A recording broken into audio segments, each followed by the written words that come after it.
আমাদের সঙ্গে এই নিয়ে কথা বলার জন্য এই মুহূর্তে রয়েছেন আইনজীবী ফিরদৌস শামীম, সরাসরি টেলিফোন লাইনে আমাদের সঙ্গে রয়েছেন। ফিরদৌস বাবু, আপনাকে স্বাগত জানাবো আমাদের রিপাবলিক বাংলা। এবং সেই সঙ্গে যে দুটো মামলার দিকে এত মানুষের নজর রয়েছে, তার মামলার দিন পিছিয়ে যাচ্ছে, শুনানির দিন পিছিয়ে যাচ্ছে। এইটা কেন, কিসের জন্য বারবার আর কতদিন ওয়েট করতে হবে মানুষকে? একদিকে ওবিসি মামলা, অন্যদিকে এসএসসি মামলা, আর কতদিন মানুষকে অপেক্ষায় থাকতে হবে?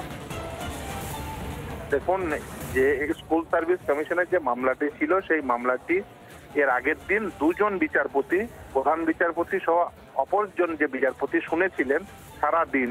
আজকে কিন্তু বেঞ্চ কম্পোজিশন চেঞ্জ হয়ে গেছে, আজকে 3 জন বিচারপতি রয়েছে। ফলে একজন নতুন অ্যাডিশনাল বিচারপতি আসার জন্য যদি তাকে আবার শোনাতে হয়, তাহলে আবার প্রথম থেকে শুরু করতে হবে।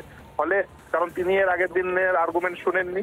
ফলে এটা যেহেতু বেঞ্চ কম্পোজিশন চেঞ্জ হয়ে গেছে, ফলে ওই কম্পোজিশনের বেঞ্চ যে দুজন বিচারপতি এর আগের দিন শুনেছিলেন, সেই দুজন বিচারপতি যেদিন বসবেন সেই দিন ডেট দিয়েছে, অর্থাৎ আগামী 15 জানুয়ারি। এটা একবার সম্পূর্ণ প্রসিডিউরাল বিষয়, এটা একেবারে পিছিয়ে যাওয়া নিশ্চিতভাবে ডেট হিসেবে পিছিয়ে গেছে, কিন্তু এটাকে ওইভাবে পিছিয়ে দিল এরকম না শুনে এরকম বিষয়টা ভাবার কোনো কারণ নেই। এবং ওবিসি ম্যাটারটি নিশ্চিতভাবেই পরের দিন ডেট হয়েছে। ডিএ ম্যাটার যেটা রয়েছে সেটাও এখন আইটেম নাম্বার 20 চলছে, আর সেটিও আমরা অপেক্ষা করছি। আশা করবো তার শুনানি হবে। হ্যাঁ, নিশ্চিতভাবে সার্ভিস কমিশন এবং ওবিসি মামলা ডেট পিছিয়ে গেছে, কিন্তু সেটা সম্পূর্ণভাবে টেকনিক্যাল কারণে, এবং আদালতে এটা হয়েই থাকে। এর জন্য বিচার পেতে বিলম্ব হচ্ছে, এটা ভাবার কোনো কারণ নেই। একজন আইনজীবী হিসেবে কথা বলছেন যে টেকনিক্যালিটিস থাকে, কিন্তু এই টেকনিক্যালিটিসের জন্য এতগুলো মানুষ, তাদের জীবন এত দিন ধরে দীর্ঘায়িত হচ্ছে, তাদের ক্যারিয়ার, তাদের নিয়োগ আদৌ থাকবে কিনা একদিকে, আর অন্যদিকে যারা হকের নিয়োগ তারা পাবেন কবে, তাই নিয়ে এত প্রশ্ন। এর উত্তরটা কে খুঁজবে? একদমই, সেটার জন্যই তো আদালত, সেটার জন্যই তো এই ব্যবস্থাপনা, এবং সেই ব্যবস্থাপনা তো একটি নির্দিষ্ট প্রসিডিউরে চলে। ফলে যেমন ধরুন দুজন বিচারপতি শুনেছেন, আজকে একটা নতুন অ্যাডিশনাল বিচারপতি এসছেন, ফলে তাকে আবার নতুন করে শোনাতে হতো। ফলে এই অ্যাডিশনাল বিচারপতি আবার একই আর্গুমেন্ট সকল দিয়ে দিত, এটা কখনোই কাঙ্ক্ষিত নয়। ফলে খুব স্বাভাবিকভাবে আর 15 তারিখে হবে, এটা এমন খুব একটা পিছিয়ে যাওয়া নয়। এবং আমরা আশা করবো, তার কারণ অনেক বেশিরভাগ পক্ষই বলে নিয়েছে, এবার আমরা বলবো, তাহলে আশা করবো শুনানি শেষ হয়ে যাবে, এবং আশা করবো অতি দ্রুততার সঙ্গে রায় হবে। ঠিক, আমরা আশাবাদী। অনেক ধন্যবাদ ফিরদৌস। আমরা কথা বলছিলাম, আইনজীবী ফিরদৌস শামীম ছিলেন আমাদের সঙ্গে।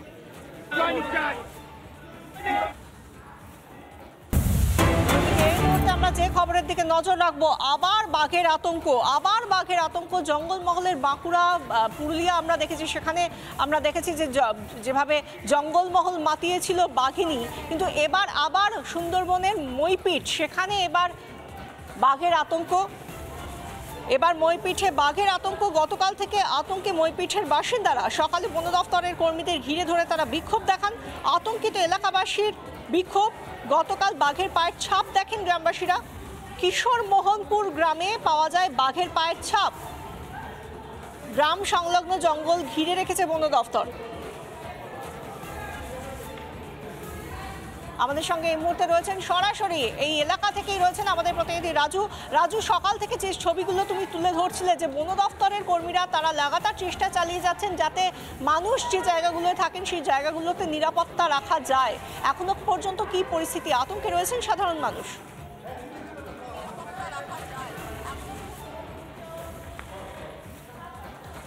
দেখো, তোমাকে জানিয়ে রাখি বিশাখা, একদমই কিন্তু এই যে কুলতলি প্রত্যন্ত এলাকার মইপিঠ এলাকার মানুষজন কিন্তু বাঘের আতঙ্কে আতঙ্কিত। তারা মূলত গত 3 দিন ধরে কিন্তু আতঙ্কের মধ্যে রয়েছে। বন দপ্তরের পক্ষ থেকে ইতিমধ্যে কিন্তু জাল ঘেরার কাজ চলছে, এবং তারা মূলত জাল এনে আরও অন্যান্য অত্যাধুনিক জাল দিয়ে তারা মূলত এই যে উত্তর বৈকুণ্ঠপুর এলাকা, যে গ্রাম সংলগ্ন যে জঙ্গল রয়েছে, তা কিন্তু তারা ঘেরার কাজ করবে।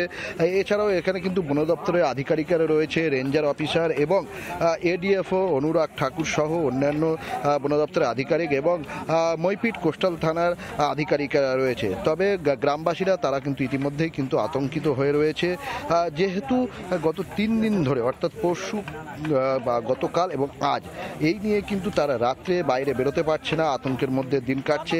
এলাকার মানুষজন তারা বন দপ্তরের আধিকারিকদের কাছে দাবি কাটে না মানুষের, খুব স্বাভাবিকভাবেই আমরা সেটা এর আগেও দেখেছি জঙ্গলমহলে বাঘ ধরার আগে পর্যন্ত। অনেক ধন্যবাদ রাজু, আমাদের সঙ্গে ছিলেন আমাদের প্রতিনিধি রাজু। নানা ধরনের কন্টেন্ট দেখার জন্য লাইক করুন, শেয়ার করুন আমাদের ফেসবুক পেজ, সাবস্ক্রাইব করুন আমাদের ইউটিউব চ্যানেল। পাশাপাশি অন্যান্য ব্রেকিং নিউজের জন্য অবশ্যই চোখ রাখুন রিপাবলিক বাংলায়।